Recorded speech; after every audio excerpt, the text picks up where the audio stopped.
De Centraal-Afrikaanse Republiek is een van de armste landen ter wereld en kent een lange en turbulente geschiedenis van gewelddadige conflicten en politieke instabiliteit.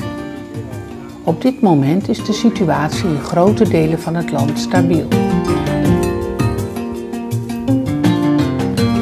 Het zuidwestelijke deel van de Centraal-Afrikaanse Republiek en het noorden van de Republiek Congo-Brazzaville is het gebied waar de Bayaka-pygmeeën leven.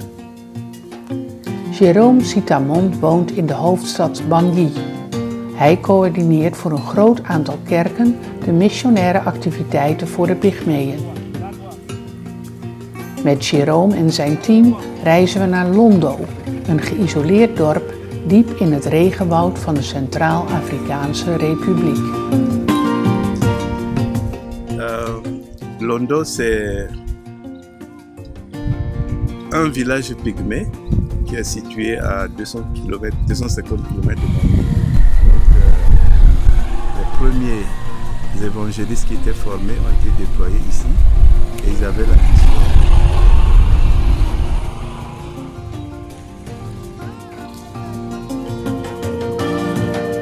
Londo, ça a toujours été un défi pour y arriver.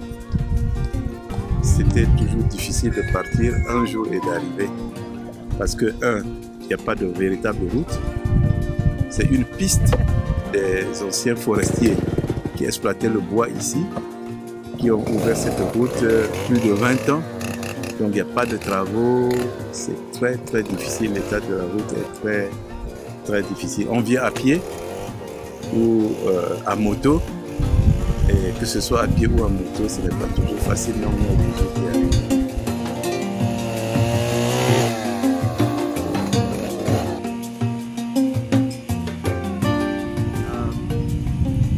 J'ai visité les pygmées pour la première fois en 1987.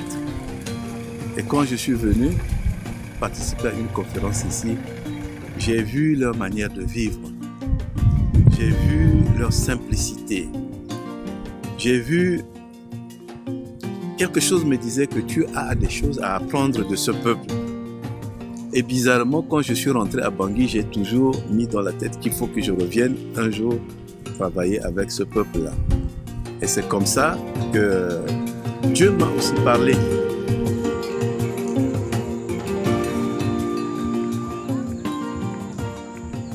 Une fois, j'étais en mission au nord de la RCA. Et pendant que je dormais, quelqu'un est venu me parler. Il m'a demandé, tu fais quel travail? J'ai dit, moi je suis professeur de français. Et la personne m'a dit, non, à partir d'aujourd'hui, je fais de toi un pilote.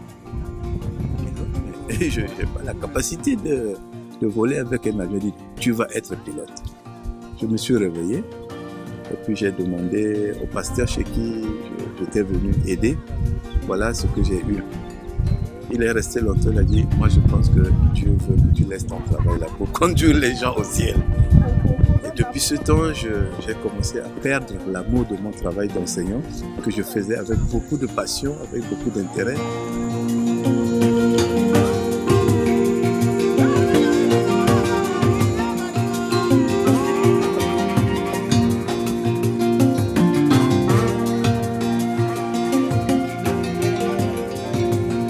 Alors j'ai compris que bon, ma place n'était pas vraiment en ville, mais plutôt parmi les pygmées. C'est comme ça que Dieu m'a préparé.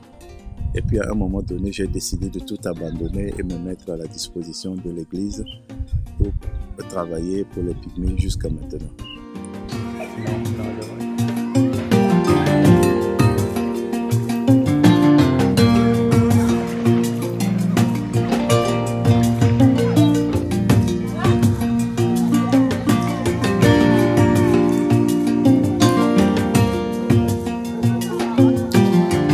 J'ai passé 8 ans ici avec toute ma famille, ma femme et mes 6 enfants.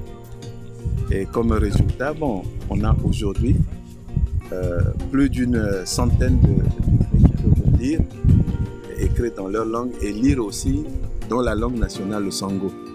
Parce que lorsque tu apprends à lire dans la langue des pygmées, automatiquement tu as l'orthographe de la langue sango, qui est notre langue nationale. Donc, une fois alphabétisé en Yaka, qui est la langue des Pygmées, tu es en même temps alphabétisé en Songo. Donc aujourd'hui, c'est pas beaucoup, mais on a plus de nos chrétiens pygmées qui peuvent lire la Bible dans leur langue et lire aussi tout document utile sur la santé, sur les droits de l'homme. Ils peuvent le lire directement dans leur langue.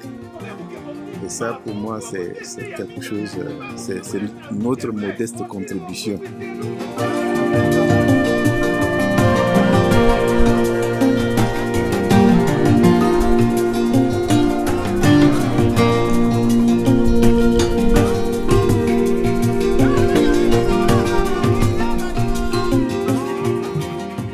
Le grand besoin, c'est de former des gens qui continuent d'enseigner les Pygmées, de les former dans la parole de Dieu. Il y a très peu de serviteurs de Dieu au niveau de Bangui qui acceptent de venir ici. Quand j'ai demandé à venir ici, les gens ont trouvé que j'étais fou. Comment je peux prendre ma femme, mes enfants, venir rester 8 ans dans la forêt? Donc il y a un besoin grand de serviteurs. Les gens refusent parce que ici, qui va les payer? À Bangui, les églises peuvent payer. Mais tu arrives ici, qui va te payer? Donc il y a un besoin en serviteurs. Et il y a un besoin aussi de développer des serviteurs autochtones. C'est-à-dire les gens comme les François, si on peut identifier un bon nombre et les former pour que eux qui sont obligés de vivre avec leurs parents toute leur vie, ils vont continuer à dispenser la parole de Dieu, Et une chose qu'il faut vraiment considérer, c'est que tout ce travail spirituel-là ne peut pas se faire sans qu'il y ait un appui sur le plan social. Je crois l'évangile dont on a besoin pour les Pygmées ici, ça doit être un évangile holistique. Pas seulement prêcher, mais aussi qu'on trouve une école, qu'on trouve un poste de santé, qu'on trouve des projets, par exemple d'agriculture, d'élevage, qui leur permet aussi d'avoir les poules, les canards pour eux. Parce que dans la forêt, ils ne trouvent plus comme avant. Donc c'est vraiment le besoin d'avoir plus de serviteurs engagés et soutenus. Parce que si les gens s'engagent et qu'ils ne sont pas soutenus, c'est sûr qu'ils sont repartis. Et avoir des serviteurs endogènes qui sont censés continuer le travail tout le temps et appuyer ces chrétiens-là et ces serviteurs-là à avoir des moyens de subsistance qui leur donnent la force, qui les encourage à rester et travailler dans cette forêt.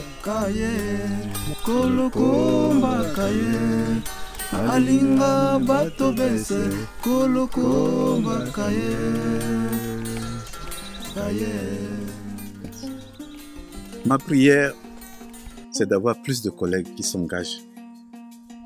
Ça, c'est fondamental. Parce que quand on s'engage comme serviteur parmi les Pygmées, ce n'est pas seulement pour prêcher.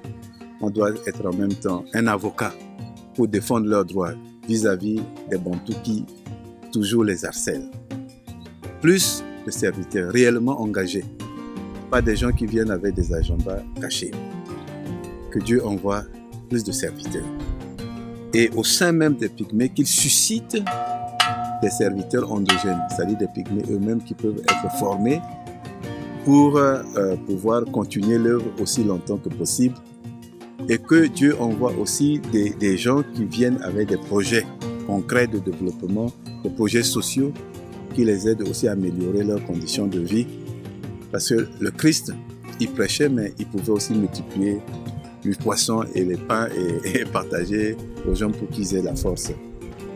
Donc, c'est ça vraiment ma prière.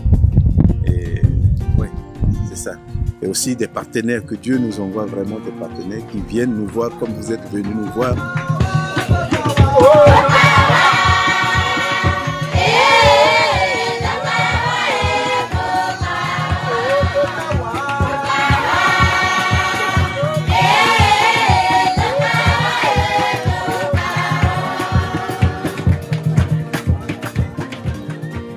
Et je bénis Dieu qui a fait vraiment que vous soyez venus jusqu'ici.